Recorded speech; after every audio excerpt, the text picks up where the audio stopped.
Part 1. The Birth of Rasta. Percy. My father never talked much about his past.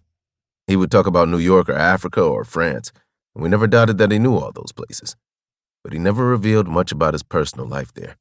We did not ask either. I was a child, and there was too much happening in my life. In recent years, however, my memories have started haunting me, and coupled with the research I have done, facts are beginning to emerge.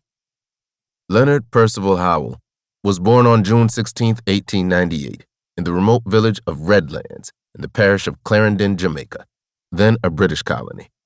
He was the first child of Charles Theophilus and Clementina Howell, a peasant family of some means. At the end of his life, through hard work and sober living, Charles Howell had acquired numerous acres of land and was a respected elder of the local church. I have personally researched the Howell family lineage back to our great-great-great-grandfather, Richard Howell, and his wife Sarah Howell, who was born in 1794 and died on October 13, 1894. I am of the fifth generation of Jamaican Howells. My grandparents on both sides of my family worked hard to acquire sizable plots of land for their children to inherit. Alas, that wasn't to be for my parents or for us, their legacy. Growing up, my siblings and I called my father Dada, but in his own youth, he was known as Percy, an abbreviation of his middle name. When Dada became a thought leader, his followers and the people at Pinnacle called him Counselor, Prince Regent, or simply Mr. Howell. Later, people outside of Pinnacle would refer to him as Gang, which was short for his pen name, Gangan Guru Maharaj, or Gigi Maharaj, but no one at Pinnacle ever called or referred to him in that way. For reasons one can only guess at, Mortimer Plano, an intelligent Rasta leader and Bob Marley's mentor, later took to calling the singer Little Gang. People say that is why Bob named his record company Tough Gang.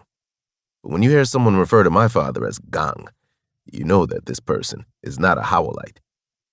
My father's childhood nickname, Percy, was first published in the Jamaican press in 1915 in a controversial investigation, the Rodney case. A murder had taken place in Redlands, next door to Dada's childhood home. The victim was a neighbor, and the police suspected one of my father's relatives, Edward Rodney, of committing the crime. Dada had seen Rodney going into the lady's house on that same afternoon, and although he was a teenager, the police detained and interrogated him for 3 days in the local jail. They wanted him to testify against his relative, but the family did not agree with the mandate. Yet in the end, Dada had no choice but to appear in court. Rodney had an excellent attorney, J.A.G. Smith, the lawyer of the poor, who was the first black attorney in Jamaica, and who also happened to come from the same region. Under Smith's guidance, my father gave a very prudent and straightforward testimony. He was introduced as a 14-year-old boy. He had just turned 17. But his self-assurance impressed the crowd and drew a smile from the judge. Edward Rodney was found guilty and condemned to death. But J.A.G. Smith, thanks to the circumstantial nature of the evidence given by the boy, was able to appeal to the Privy Council in London, and the sentence was reversed. Rodney was eventually released, though when he came out of jail, he was bitter and angry. He threatened people, and his primary target was Percy, who lived next door. Rodney's aggressive attitude soon brought him before the court again.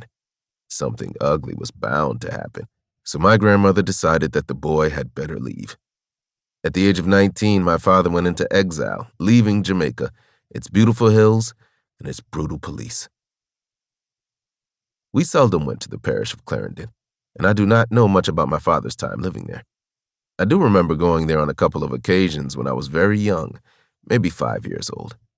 What sticks in my mind is that we took the train, a dramatic event for me. It was the first time I had taken this fancy locomotive with gas lights. We got off at Maypen and caught a taxi from there.